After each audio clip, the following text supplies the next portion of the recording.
Welcome to our channel. Today we how to use Greenlight for kids financial education step by step clearly. Sign up for a Greenlight account by visiting their website or downloading the app. Choose the option to create an account for your child. Enter the required information, including your child's name, birth date, and your email address. Set up a secure password for the account. Connect your bank account to fund your child's Greenlight account. Once your account is set up, you can customize your child's debit card. Decide on the card's design to make it more appealing to your child. Set up parental controls to manage spending limits and approved merchants.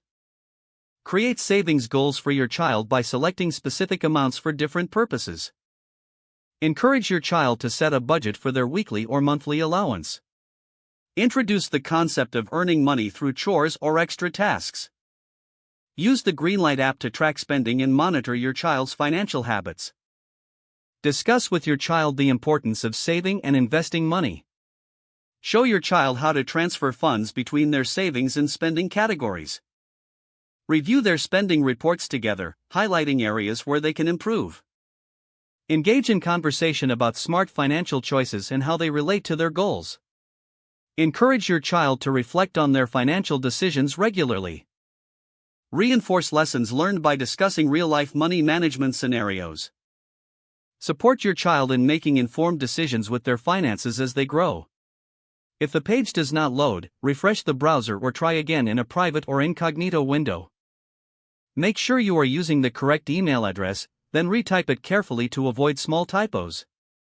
If your password is not accepted, use the reset option and create a new strong password you can remember. Check your spam folder for verification or security emails, then complete any requested confirmation steps.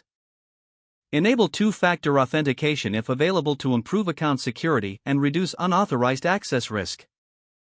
After signing in, review your profile details so your contact information and settings are accurate and current. If you see an error message, note it down and try again after restarting your device and internet connection. Log out when you finish, especially on shared devices, to keep your account and payment information secure. If the page does not load, refresh the browser or try again in a private or incognito window. Don't forget to like this video and subscribe to our channel for more step-by-step tech guides.